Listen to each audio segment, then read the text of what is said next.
പ്രതിപക്ഷ നേതാവ് രാഹുൽ ഗാന്ധി ഉയർത്തിയ ആരോപണങ്ങൾ, തെരഞ്ഞെടുപ്പ് കമ്മീഷനെതിരെ ഉന്നയിച്ച ആരോപണങ്ങൾ ഒന്നൊന്നായി പൊളിഞ്ഞുകൊണ്ടിരിക്കുകയാണ്. വോട്ടർ പട്ടികയിലെ ക്രമക്കേട്, നേരത്തെ വോട്ടിംഗ് മെഷീനിലെ കുഴപ്പങ്ങൾ ഒക്കെ സുപ്രീം കോടതിയിലടക്കം വാസ്തവത്തിൽ പ്രതിപക്ഷ നേതാവ് തേഞ്ഞൊട്ടി.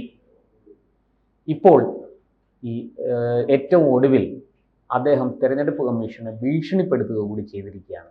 ഈ സാഹചര്യത്തിൽ ഈ രാഹുലിനെതിരായി തെരഞ്ഞെടുപ്പ് കമ്മീഷൻ എന്ത് നടപടി സ്വീകരിക്കാൻ സാധ്യതയുണ്ട്? അദ്ദേഹത്തിന് തെരഞ്ഞെടുപ്പിൽ മത്സരിക്കുന്നതിനുൾപ്പെടെ ഒരു വിലക്ക് വരാൻ സാധ്യതയുണ്ടോ? എന്തിനാ? ഇതൊന്നും വേണ്ട. Rahul is exposed, his stands exposed, നഗ്നനാക്കി നിർത്തപ്പെട്ടിരിക്കുന്നു പൊതുജന സമക്ഷം. ഇത്രയേ ഉള്ളൂ ഇയാളെന്നുള്ളത് എല്ലാവർക്കും ബോധ്യപ്പെട്ടു കഴിഞ്ഞു. ഇയാൾ ഈ കാണിക്കുന്ന കോപ്രായങ്ങളൊക്കെ ജനാധിപത്യത്തിൻ്റെ പരിധിയിൽ വരുന്നാൽ എല്ലാ ലക്ഷ്മണ സീമകളെയും കടന്നുകൊണ്ട് നടത്തുന്ന ഈ കോപ്രായങ്ങളുണ്ടല്ലോ, ജനാധിപത്യത്തിൻ്റെ മുഖത്തേക്ക് വാരിയെറിയുന്ന ചെടിയാണ്. അല്ലാതെ ഏതെങ്കിലും ഒരു കമ്മീഷനോ സുപ്രീം കോടതിയോ അല്ലെങ്കിൽ എക്സിക്യൂട്ടീവോ പാർലമെൻറ്റോ മാത്രമല്ല. കഴിഞ്ഞ 2 മാസമായിട്ട് പാർലമെൻറ്റിൽ ചെളിയാരി എറിഞ്ഞുകൊണ്ടിരിക്കുകയാണ്. പാർലമെൻറ്റിന് പുറത്തുനിന്ന് ആക്രമിച്ച ഭീകരവാദികളെക്കാൾ ശക്തമായിട്ടാണ് പാർലമെൻറ്റിനകത്തു നിന്നുകൊണ്ട് ഈ മനുഷ്യൻ പാർലമെൻറ്റിനെ ആക്രമിച്ചുകൊണ്ട് 2 മാസമായി അതിനെ നിഷ്ക്രിയവും നിഷ്പന്ദവും നിസ്സഹായവുമാക്കിയിരിക്കുന്നത്. ജനാധിപത്യത്തിന് നമ്മൾ വലിയ വില കൊടുക്കേണ്ടി വരികയാണ്. ഇതുപോലുള്ള അട്ടിമറിക്കാരെ, അരാജകവാദികളെ കയറൂറ്റി വിടാനുള്ള സ്വാതന്ത്ര്യം അത് കുറച്ച് കടന്നുപോയി എന്ന് തന്നെ പറയേണ്ടി വരും. ജനങ്ങളുടെ നികുതി പണം കൊണ്ട് പ്രവർത്തിക്കുന്ന, ദിവസവും കോടിക്കണക്കിന് രൂപ ഇവരുടെ ആർഭാടത്തിന് വേണ്ടി വിനിയോഗിക്കുന്ന ഒരു പാർലമെന്റ് മന്ദിരം ജനങ്ങളുടെ സാധാരണക്കാരന്റെ പ്രശ്നങ്ങൾക്ക് കഴിഞ്ഞ 2 മാസമായിട്ട് മറുപടിയൊന്നുമില്ലാതെ നിൽക്കുകയാണ്. രാഹുലും മറ്റും നടത്തുന്ന ഈ കേരള നിയമസഭയെ പോലും ഞെട്ടിപ്പിക്കുന്ന, നാണിപ്പിക്കുന്ന തരത്തിലുള്ള നാടക പ്രകടനങ്ങൾ, സഭാസ്തംഭിപ്പിക്കൽ, അതെ, അതുപോലെയുള്ള ആഭാസങ്ങൾ കൊണ്ട് നിറഞ്ഞിരിക്കുകയാണ്. അതൊരിക്കലും ഇന്ത്യയിലെ ജനങ്ങളോട് ചെയ്യുന്ന ഏറ്റവും താഴെത്തട്ടിൽ ജനങ്ങൾ, പിന്നെ തെരഞ്ഞെടുക്കപ്പെട്ടവർ, പാർലമെന്റ് അംഗങ്ങൾ, അവരെ അധിക്ഷേപിക്കുന്നു, ജനങ്ങളെ അധിക്ഷേപിക്കുന്നു. അതുപോലെ തന്നെ അവരാൽ തെരഞ്ഞെടുക്കപ്പെടുന്ന എക്സിക്യൂട്ടീവിനെ, അതുപോലെ തന്നെ ജനങ്ങൾക്ക് വേണ്ടി ജനങ്ങളുടെ അനീതികൾക്കെതിരെ പോരാടേണ്ട പരമോന്നത നീതിന്യായ പീഠത്തിന് എന്ത് അവകാശം തങ്ങൾ ഇന്ത്യൻ പൗരന്മാരാണോ എന്ന് ചോദിക്കാൻ ഒരു കുടുംബത്തിലെ അംഗങ്ങൾ കോടതി അലക്ഷ്യത്തെ പോലും, അതിൻ്റെ ലക്ഷ്മണ രേഖയെ പോലും മറികടന്നുകൊണ്ട് തയ്യാറാകുക എന്ന് പറഞ്ഞ് എന്തൊരു അഹങ്കാരമാണ് ഈ കുടുംബം വിചാരിച്ചിരിക്കുന്നത്. അവരുടെ കുടുംബ സ്വത്താണ് ഇന്ത്യ മുഴുവൻ, അതിൻ്റെ ഭരണഘടനാ സ്ഥാപനങ്ങൾ എന്നുള്ള മട്ടിലാണ് പ്രവർത്തിക്കുന്നത്. അതിന് കുടപിടിക്കാൻ, അതിൻ്റെ വാലിൽ തൂങ്ങി നടക്കാൻ കുറേ രാഷ്ട്രീയ പാർട്ടികളും പത്രങ്ങളും കൂടി നടത്തുന്ന ജനാധിപത്യത്തിൻ്റെ വ്യവസ്ഥാപിതമായ രീതിയിൽ തിരഞ്ഞെടുത്ത ഗവൺമെന്റ് ഭരിക്കുന്നു, നിയമം പാസ്സാക്കുന്നു. അതൊന്നും പാടില്ല. രാഹുൽ ഗാന്ധി പറയുന്നതായിരിക്കണം ഈ രാജ്യത്ത് ഇലക്ഷൻ കമ്മീഷനും സുപ്രീം കോടതിയും എക്സിക്യൂട്ടീവും പാർലമെന്റും അംഗീകരിക്കുന്നതെന്ന് പറയാൻ ഇയാൾ ആരാ? അതിലേക്കാണ് 99 സീറ്റ് കിട്ടിയപ്പോഴത്തേക്ക് ഇത്രയും. അപ്പൊ ഇദ്ദേഹത്തിന് ഭൂരിപക്ഷമുള്ള സീറ്റ് കിട്ടിയാൽ ഇന്ത്യയുടെ അവസ്ഥ എന്തായിരിക്കും? അതിലേക്കാണ് ഞാൻ വരുന്നത് സാർ. ഇപ്പോൾ ഇതെല്ലാം പോട്ടെ, രാഷ്ട്രീയമാണ്, രാഷ്ട്രീയ ആക്ഷേപങ്ങളും ആരോപണങ്ങളുമാണ് എന്ന് പറഞ്ഞ് നമുക്ക് അതിനോട് നമുക്ക് എന്താ പറയാ, അതിനൊരു ന്യായീകരണം കണ്ടെത്താം.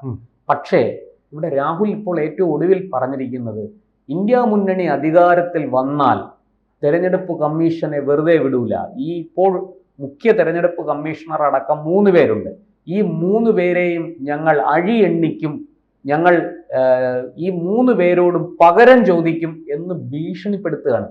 ഇത് സത്യത്തിൽ ഒരു രാഷ്ട്രീയ നേതാവിനോ പ്രതിപക്ഷ നേതാവിനോ ഒന്നും യോജിച്ചതല്ല. ഇതൊരു ക്രിമിനൽ കുറ്റമല്ലേ ഇത്തരത്തിൽ ഭീഷണിപ്പെടുത്തുന്നത്? അത് പ്രശാന്ത്, അത് കൂളായിട്ട് ചിരിക്കാനുള്ള നർമ്മത്തിന് വകയാണ്. അധികാരത്തിൽ വന്നിട്ട് വേണ്ടേ? ഇനി ഇതുപോലെ ഇത്രയും സീറ്റ് ഇനി ഒരിക്കലും ജനങ്ങൾ കൊടുക്കാൻ പോകുന്നില്ലേ ഇയാൾക്ക്? ഒരു ഉത്തരവാദിത്തമില്ലാത്ത പയ്യൻ, പീക്രി പയ്യനെ പോലെ പെരുമാറുന്ന ഒരു പ്രതിപക്ഷ നേതാവ് എന്ന് പറഞ്ഞാൽ എൻ്റെ അടുത്ത് നാണക്കേട്. ഒരു AK ഗോപാലൻ പ്രതിപക്ഷ നേതാവായിരുന്നിട്ടുണ്ട്. എത്രയോ പേര് മാന്യമായിട്ടുള്ള ഇന്ദ്രജിത് ഗുപ്ത അതുപോലുള്ള ആൾക്കാർ പ്രതിപക്ഷ നേതാക്കളായിട്ടിരുന്നിട്ടുള്ള സഭാതലമാണ്. ഒരു കൗബോയിയുടെ അവൻ്റെ കോമാളിത്തരങ്ങൾക്ക് വേദിയായിക്കൊണ്ടിരിക്കുക.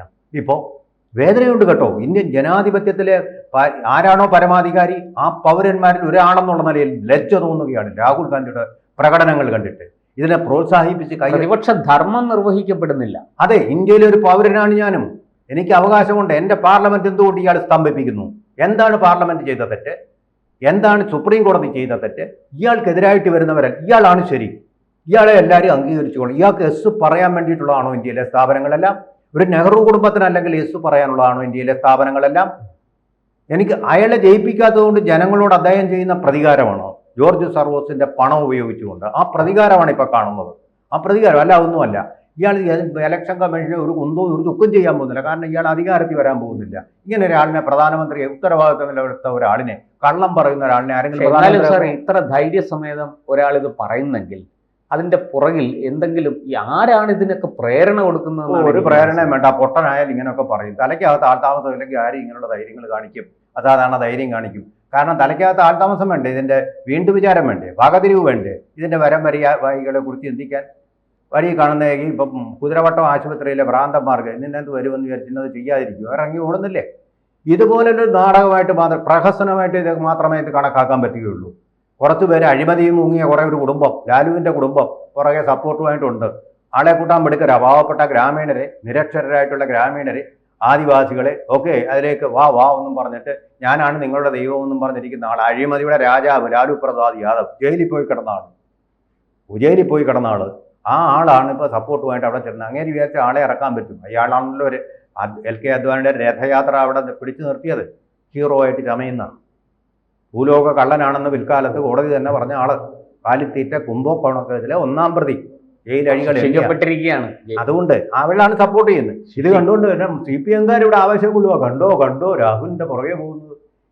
ഇതൊക്കെ തമാശ കാണാൻ വേണ്ടി പോകുന്നതാണെന്നേ. അപ്പൊ ഇയാൾ പറയുന്നത് ഇലക്ഷൻ കമ്മീഷൻ തന്നെ അല്ല.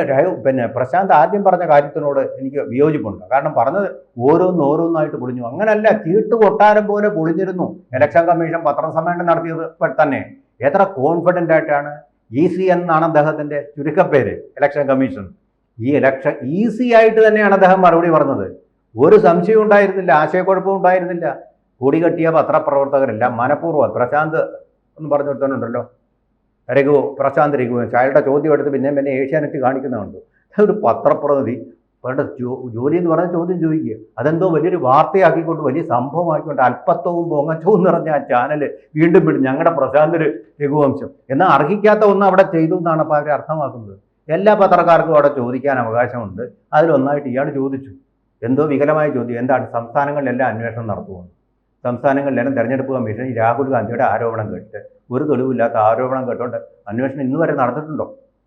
ഇന്ന് വരെ ഇയാൾക്കറിയില്ലേ? പ്രഥമ ദൃഷ്ടിയ കഴമ്പുണ്ടെങ്കിൽ മാത്രമേ അങ്ങനെ ഒരു സംഭവം നടന്നിട്ടുണ്ടെന്ന് കേസ് കൊടുക്കാം. അല്ലെങ്കിൽ ഇലക്ഷൻ. അതുകൊണ്ട് തന്നെ സാർ, ഈ ജനങ്ങളെയും മാധ്യമങ്ങളെയും ഒക്കെ തെറ്റിദ്ധരിപ്പിച്ച് തെരഞ്ഞെടുപ്പ് കമ്മീഷനെ പോലും ഭീഷണിപ്പെടുത്തുന്ന ഈ രാഹുലിനെതിരെ ഒരു നിയമ നടപടിയിലേക്ക് കമ്മീഷൻ പോകും. കാരണം എന്താന്ന് വെച്ചാൽ, ഇപ്പൊ ഒരാഴ്ചത്തെ സമയം കൊടുത്തിട്ടുണ്ട് സത്യവാങ്മൂലം സമർപ്പിക്കാൻ. അല്ലെങ്കിൽ ജനങ്ങളോട് മാപ്പ് പറയണം എന്നാണ് കമ്മീഷൻ ആവശ്യപ്പെട്ടിരിക്കുന്നത്. ഇത് രണ്ടും ചെയ്തില്ലെങ്കിൽ രാഹുൽ ഗാന്ധിക്കെതിരെ നടപടി വരില്ലേ? ഇല്ല. കമ്മീഷൻ എല്ലാ കാര്യങ്ങളും വളരെ വ്യക്തമായിട്ട് നിരത്തി കഴിഞ്ഞു അദ്ദേഹം. ഇപ്പം നിരത്താനൊന്നും ഇല്ലാത്തവർക്ക് മാത്രം കേസിന്റെ പുറകെ പോകാനൊന്നും കമ്മീഷൻ സമയമില്ല. പിടിപ്പത് പണിയുന്നുണ്ടെന്നേ നിങ്ങളറിയാം. അദ്ദേഹം തന്നെ പറഞ്ഞു. അവിടെ ഇപ്പൊ ബീഹാർ തെരഞ്ഞെടുപ്പ് വരുന്നു, കേരളം, തമിഴ്നാട്, ബംഗാൾ, ആസാം തെരഞ്ഞെടുപ്പുകൾ വരുന്നു. വലിയ, സത്യം പറഞ്ഞാൽ ഇലക്ഷൻ കമ്മീഷന് സംസ്ഥാനങ്ങളിലെല്ലാം നടക്കുന്ന ഈ തെരഞ്ഞെടുപ്പിൽ തീർച്ചയായിട്ടും മുഖ്യ തെരഞ്ഞെടുപ്പ് കമ്മീഷണർ അടക്കമുള്ളവർക്ക് വളരെ സൂക്ഷ്മതയും ജാഗ്രതയും പാലിക്കണം. നമുക്കറിയാവുന്ന കാര്യം. ഇലക്ഷൻ കമ്മീഷൻ മറ്റൊരു കാര്യം പറഞ്ഞൂടെ? അരുണാചൽ പ്രദേശിൽ ഒരു ബൂത്തുണ്ട്, ആകെയുള്ള ഒരൊറ്റ വോട്ടറാണ്. അവിടെ അങ്ങോട്ട് ദുർഗമമായ പ്രദേശത്താണ്. അവിടെ ഇലക്ഷൻ കമ്മീഷന്റെ ജീവനക്കാര്, സർക്കാർ ജീവനക്കാർ, അവർക്ക് ജീവനക്കാരൊന്നുമില്ല, അല്ലെങ്കിൽ സർക്കാർ ജീവനക്കാർ, അതെ, അവരെ പെട്ടിയുമായിട്ട് ചെയ്യുന്ന ആ ഒരാളിന്റെ വോട്ടിന് വേണ്ടിയിട്ട് പോയിട്ട് ആ വോട്ട് കളക്ട് ചെയ്തുകൊണ്ട് വരും. അങ്ങനെ ദുർഗമമായിട്ടുള്ള പല പ്രദേശങ്ങളുണ്ട്. 1-2 വോട്ടർമാർക്ക് വേണ്ടി ജീവൻ പോലും ബലി അർപ്പിച്ചുകൊണ്ട് നമ്മുടെ പട്ടാളക്കാരെ പോലെ തന്നെ വോട്ട് എടുത്തുകൊണ്ട് വരുന്ന ആൾക്കാരാണ് അദ്ദേഹത്തിന്റെ കീഴിലുള്ളത്. ഈ കീഴിലുള്ളതെല്ലാം സംസ്ഥാന ഗവൺമെന്റിന്റെ ജീവനക്കാരാണ് ഭൂരിപക്ഷവും. പിന്നെ ഒബ്സർവറായിട്ട് വരുന്നവർ മാത്രമേ IAS-കാരുള്ളൂ. അവർ മാത്രമാണ് കേന്ദ്ര ഗവൺമെന്റ് ജീവനക്കാർ. ഇലക്ഷൻ കമ്മീഷൻ സ്വന്തമായിട്ട് ജീവനക്കാരില്ല. പിന്നെ എങ്ങനെ വോട്ട് പിടിക്കുമെന്നായി പറയുന്നത്? വോട്ട് പിടിച്ചിരുന്നെങ്കിൽ കേരളം BJP-ക്ക് കൊണ്ടുപോകാമായിരുന്നില്ലേ? ഇങ്ങനെ വോട്ട് യോഷണം നടത്തിയിരുന്നെങ്കിൽ ഇന്ത്യ മുഴുവൻ വൻപിച്ച ഒറ്റയ്ക്ക് ഭൂരിപക്ഷം നേടാമായിരുന്നില്ലേ? എന്ത് വിഡ്ഢിത്തങ്ങളൊക്കെ പറഞ്ഞുകൊണ്ടിരിക്കുന്നത്. പിന്നെ ഇലക്ഷൻ കമ്മീഷൻ പറഞ്ഞ അടുക്കി കൊടുത്ത വേറൊരു കാര്യം, ചിലരുടെ വീട്ട് നമ്പർ 0 എന്ന് വന്നിരിക്കുന്നു. എങ്ങനെയാ 0 എന്ന് വന്നത്? ഈ നിങ്ങളുടെ കോൺഗ്രസ്സുകാരുടെ ഇത്രയും നാളത്തെ ഭരണത്തിന്റെ ഫലമാണെന്നേ. എന്താ? വീടില്ലാത്ത ഇന്ത്യയിലെ ജനങ്ങൾക്കെല്ലാം വീട് കൊടുക്കാൻ പറ്റിയിട്ടില്ല. ബോംബെയിലെ പൈപ്പുകൾ കഴുകി കഴിയുന്ന ജനങ്ങൾ എന്ത് വീട്ടു നമ്പർ കൊടുക്കും? ധാരാവിയിലെ ടാർപോളും ഷീറ്റ് കൊണ്ടും മറച്ച വീടുകളിൽ കഴിയുന്നവർ എന്ത് നമ്പർ കൊടുക്കും? നിങ്ങളുടെ നെഹ്റു കുടുംബത്തിന്റെ നമ്പർ കൊടുത്താൽ മതിയോ? വിവരം വേണ്ടേ? ഇന്ത്യ എന്താണെന്ന് മനസ്സിലാക്കണ്ടേ? ഡിസ്കവറി ഓഫ് ഇന്ത്യ എഴുതിയ നെഹ്റുവിന്റെ ആ പുസ്തകം എടുത്ത് വായിച്ചു നോക്കണ്ടേ ഇന്ത്യയുടെ അവസ്ഥ എന്താണെന്ന്? നിങ്ങൾ കാര്യങ്ങൾ അറിയാൻ ചുമ്മാ സീറോ വന്നു വലിയൊരു വട്ടം ഇങ്ങനെ ആ ക്ലാസ് ടീച്ചർ എടുക്കുന്ന പോലെ എന്തോ സംഭവം പട്ടിക വളരെ വ്യക്തമായിട്ട് ഒരു പട്ടിക വേറെ വോട്ട് ചെയ്യുന്നവരെ പട്ടികയിൽ 2, 3 ഇടത്ത് 4, 5 ഇടത്ത് പേര് കിടന്നോട്ടെ. ഇവരിത് അതാ നമുക്ക് പറ്റല്ലേ പല ആധാർ കാർഡ് ഉള്ളവരില്ലേ അതുപോലെ അത് ദുർവിനിയോഗം ചെയ്യുന്നു എന്നുള്ളതാണ് പ്രശ്നം. അത് ദുർവിനിയോഗം ചെയ്തിട്ടുണ്ടെന്നുള്ള ഒരു ഒറ്റ തെളിവ് നിങ്ങൾ അതുകൊണ്ടാണ് ഇപ്പൊ ബീഹാറിൽ SIR നടപ്പാക്കുന്നത്. പക്ഷെ അതിനെതിരെയാണ് രാഹുൽ ഇത്രയൊക്കെ കുഴപ്പങ്ങളുണ്ടെന്ന് ആരോപിക്കുന്ന ഉണ്ടെങ്കിൽ വോട്ടർ പട്ടിക ശുദ്ധീകരിക്കാൻ തെരഞ്ഞെടുപ്പ് കമ്മീഷൻ ശ്രമിക്കുമ്പോൾ അതിനെതിരെ ശക്തമായ നിലപാട് റിവിഷൻ വേണം. ആ റിവിഷനെതിരെ അല്ലേ ഇപ്പൊ ബീഹാറിൽ സമരം നടത്തുന്നത്. അപ്പൊ അതുകൊണ്ട് തന്നെയാണ് സാർ എന്റെ ചോദ്യം. ഞാൻ ആദ്യത്തെ ഇതിലേക്ക് വീണ്ടും വരികയാണ്. തെരഞ്ഞെടുപ്പ് കമ്മീഷൻ ഈ തലവേദന ഒഴിവാക്കാൻ കഴിയില്ല. അല്ല, ഇയാൾ പറഞ്ഞുകൊണ്ടിരുന്ന ഇതിന്റെ നിരർത്ഥകമായ ഒന്നാണെന്ന് വ്യക്തമാക്കി കഴിഞ്ഞല്ലോ. അതിന്റെ ഡ്യൂട്ടി ചെയ്ത് കഴിഞ്ഞു. പത്രസമ്മേളനം നടത്തി ഈസി ആയിട്ട് മറുപടി, ഒരു കൺഫ്യൂഷനും ഇല്ല, ഒരു തത്രപ്പാട് വളരെ കൂളായിട്ട് രാഹുൽ ഗാന്ധിയോട് ഇങ്ങനെ വിളിച്ചുകൊണ്ടൊന്നും അല്ല, മസിൽ വിളിച്ചല്ല പറയുന്നത്, കൂളായിട്ട് കൈകാര്യം ചെയ്ത്. കാരണം പുള്ളിക്ക് പൂർണ്ണ ബോധ്യമുണ്ട് ഇതിൽ അഴിമതി. ഇലക്ഷൻ കമ്മീഷന് വേണ്ടി അത് പറഞ്ഞത് ഇന്ത്യയുടെ ആ ഭരണഘടനാ സ്ഥാപനത്തെ രക്ഷിക്കാൻ വേണ്ടിയാണ്. ഈ പണ്ടത്തെ പോലെ തന്നെ അതിനേക്കാൾ വൃത്തിയായിട്ടാണ് ഇപ്പോൾ തെരഞ്ഞെടുപ്പ് നടക്കുന്നത്. പണ്ട് ഇയാൾ രാഹുൽ ഗാന്ധിക്ക് ഒരു സംശയമില്ലായിരുന്നല്ലോ. അപ്പോൾ ഇപ്പോൾ ജ്ഞാനേഷ് കുമാർ എന്ന് പറയുന്ന വ്യക്തിക്കെതിരെയാണ് അവർ പോരാട്ടം നടത്തുന്നത്. അതുകൊണ്ടാണ് അദ്ദേഹം മറുപടി പറഞ്ഞത്. പണ്ട് ഇങ്ങനെ തന്നെ ആയിരുന്നല്ലോ ലിസ്റ്റ് തയ്യാറാക്കുന്നത്.